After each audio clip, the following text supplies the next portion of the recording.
That night, as rain tapped against the windows of our quiet mountain home in Colorado, my 20-year-old son, Aiden, stood in the doorway of the dimly lit living room, his eyes locked onto mine with a depth that stirred something I had buried long ago: desire, loneliness, and the ache of a woman who had been alone for too many years.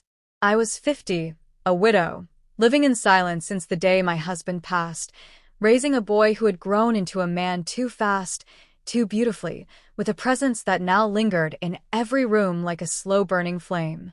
As we danced barefoot to the soft hum of jazz playing from an old record, the storm outside vanished behind the storm within me, and when Aiden whispered 3 words, "I need you," my heart betrayed every rule I had ever known. Our lips met, first with hesitation, then with hunger, years of suppressed emotion pouring into each kiss, each caress, each breath stolen in the firelight as hands explored truths we were too afraid to speak.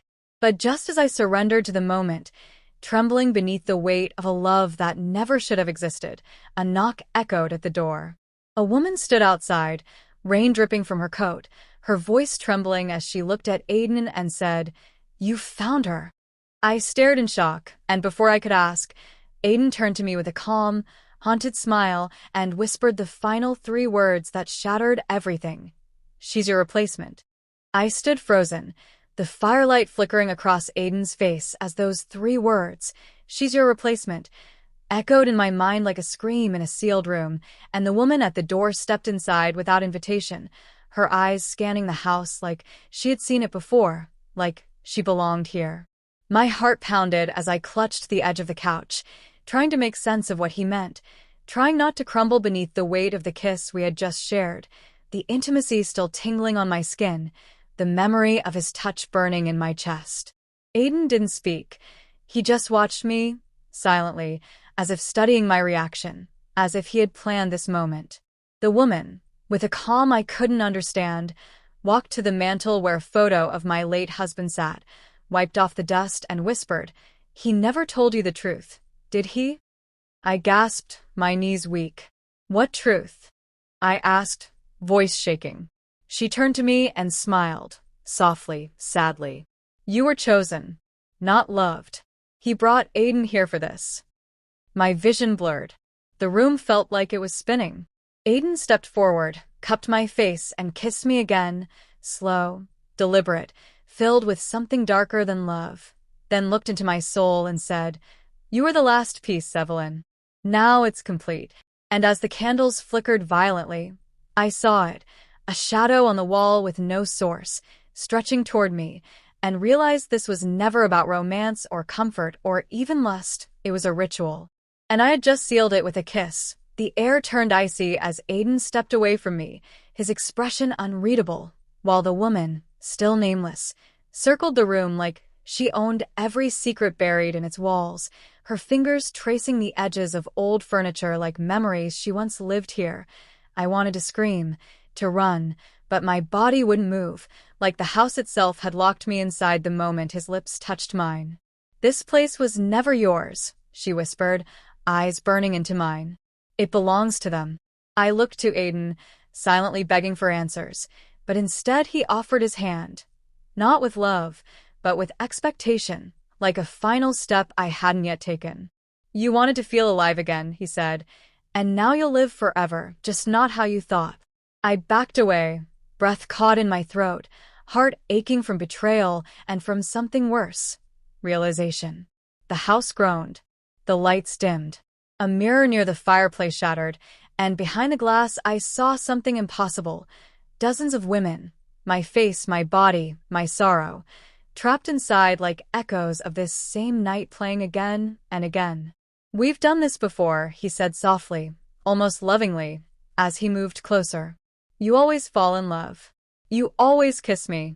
You always beg for truth too late." I tried to run, but the door vanished. The woman was gone. Aiden leaned in, touched my lips one last time, and whispered the words I would carry into eternity. "You're mine now." Everything after that kiss felt like a dream collapsing in slow motion, too vivid to be fiction, too terrifying to be real. I was trapped in the house with Aiden, and time moved strangely after that night. Days bled into nights, with no sunrise in between.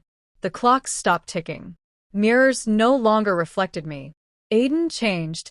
He became softer, more affectionate, almost gentle in his wickedness. He would hold me by the fire, whisper stories about our past lives, stroke my hair as I lay in his arms, trembling but unable to pull away. His touch was addictive, so wrong, but wrapped in the illusion of safety. We danced often, slow and close, barefoot on cold wooden floors, his breath on my neck sending chills through my body. Every kiss was laced with longing, every embrace a thread pulling me deeper into a web I no longer wanted to escape. I stopped asking who I was. I stopped resisting the pull. And for a moment, maybe days, maybe weeks, I believed him. I let him love me. I let him consume me. I became part of his haunting rhythm, and the sorrow of being alone faded into the background like an old photograph. But one night, I found a box in the attic. Inside were dozens of letters, all in my handwriting, but I hadn't written them. They spoke of falling in love with Aiden, of nights by the fire, of dancing, kissing, surrendering, and each one ended the same way. He's not my son. He never was. My hands trembled as I realized I had lived this story before. Not once, but many times. I ran through the house, searching for any exit, any window, any light. Every door led to another version of the same room. I screamed. I cried. But no one came. Aiden followed me slowly, calmly, with that same quiet smile. "You're remembering now," he said. "That means it's almost over." I begged him for the truth, for freedom, for forgiveness. He kissed my forehead gently and led me back to the living room where the fire crackled softly, like nothing had ever happened. He poured me wine. He danced with me one last time. And just before the final note of the record played, he looked into my eyes and whispered the last 3 words I would ever hear. "You chose this." The world shattered. The fire went out. I opened my eyes and found myself at the front door again, on that same rainy night, as if nothing had happened. Aiden was standing there, suitcase in hand, just returning from college. "Hi, Mom," he said with a smile. "Miss me?" The kiss hadn't happened. The dance hadn't happened. The storm hadn't begun. But deep inside, my soul remembered everything. And as I hugged him tightly, pretending it was the first time, again, I knew the story wasn't over. I knew I would fall in love with him again. Because this wasn't life. This was the loop. And I was already lost inside it.